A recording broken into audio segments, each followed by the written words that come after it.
नाशिकचे कलावंत रंगपंचमी साजरी करणार आहेत। नाशिकच्या सांस्कृतिक क्षेत्रामध्ये महत्त्वाचं योगदान देणारे सर्व कलावंत रंगपंचमीच्या माध्यमातून एकत्र येत असतात।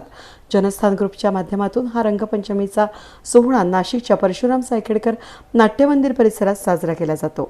शनिवारी 30 मार्चला दुपारी 1 वाजता रंगपंचमीचं आयोजन करण्यात आलं असून नाशिकच्या सांस्कृतिक क्षेत्रामध्ये काम करणाऱ्या सर्व मान्यवरांनी उपस्थित राहावं असं आवाहन जनस्थानचे प्रमुख अभय ओझरकर यांनी केलंय।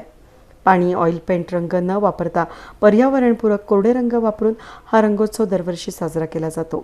यावेळी नाशिकमध्ये सांस्कृतिक क्षेत्रामध्ये भरीव योगदान देणारे सिनेकलावंत, साहित्यिक, वादक, गायक, चित्रकार, शिल्पकार, पत्रकार हे सर्वजण एकत्र येतात। जनस्थानच्या माध्यमातून वर्षभर अनेक उपक्रम राबवून कलावंतांना एकत्र आणण्याचं काम होत असतं। त्यातील रंगपंचमी हा एक उपक्रम। तरी नाशिकच्या सांस्कृतिक क्षेत्रात योगदान देणाऱ्या सर्वांनी रंगपंचमीसाठी एकत्र यावं असं आवाहन जनस्थानच्या माध्यमातून करण्यात आलंय। वेद न्यूजसाठी प्रतिनिधी कमलाकर तिवड्यांसह मी मनाली गर्गे, नाशिक।